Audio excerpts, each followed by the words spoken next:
ನಮಸ್ತೆ ಸ್ನೇಹಿತರೆ, ಇವತ್ತಿನ ವಿಡಿಯೋದಲ್ಲಿ ಮಳೆಗಾಲಕ್ಕೆ ಒಳ್ಳೆಯ ರೆಸಿಪಿನ ಮಾಡ್ತಿದ್ದೀನಿ. ಹಾಗೆ ಸುಲಭವಾಗಿ ಬೇಗನೆ ಆಗುವಂತಹ ಬೆಳ್ಳುಳ್ಳಿ ಮತ್ತು ಮೆಣಸಿನ ಅನ್ನನ ಮಾಡ್ಕೋತಿದ್ದೀನಿ.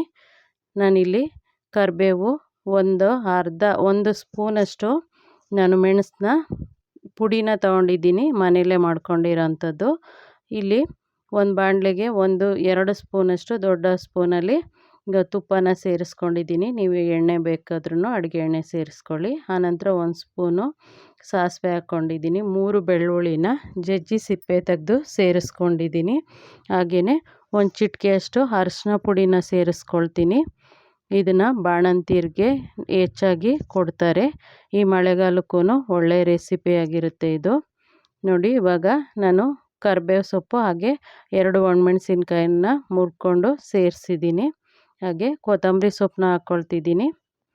ಆನಂತರ ನಾನಿಲ್ಲಿ ಮೆಣಸು ಪುಡಿನ ಮನೇಲೇ ಮಾಡಿರೋಂಥ ಪುಡಿ ತೊಗೊಂಡಿದ್ದೀನಿ. ನೀವು ಮೆಣಸನ್ನ ಮನೇಲಾದ್ರೂ 1-2 ಸರಿ ಕುಟ್ಬಿಟ್ಟು 2 ಭಾಗ 3 ಭಾಗ ಆಗೋ ಥರ ಮಾಡಿನೂ ಸೇರಿಸ್ಕೋಬೋದು. ಇವಾಗ ನೋಡಿ, ನಾನು ಉಪ್ಪು, ರುಚಿಗೆ ತಕ್ಕಷ್ಟು ಉಪ್ಪು ಹಾಗೆ ಮೆಣಸು ಪುಡಿ ತೊಗೊಂಡಿದ್ನಲ್ಲ 1 ಸ್ಪೂನು, ಅದನ್ನು ಸೇರಿಸ್ಕೊಂಡು ಹಾಗೆಯೇ ಸ್ಟವ್ನ ಆಫ್ ಮಾಡಿ ಎತ್ತಿಟ್ಕೊಂಡಿದ್ದೀನಿ. ಇದಕ್ಕೆ 1.5 ಲೋಟದಷ್ಟು ಅನ್ನನ ಮಾಡ್ಕೊಂಡಿದ್ದೆ, ಅದನ್ನು ಕಲಿಸ್ಕೊಳ್ತಿದ್ದೀನಿ. ತುಂಬ ರುಚಿಕರವಾಗಿರುತ್ತೆ, ಹಾಗೆಯೇ ಬೇಗನೂ ಆಗುವಂಥದ್ದು. ಈ ಮಳೆಗಾಲಕ್ಕೆ ಒಳ್ಳೆಯ ರೆಸಿಪಿ.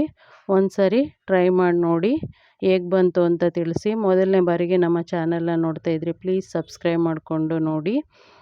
ಧನ್ಯವಾದಗಳು ಸ್ನೇಹಿತರೆ.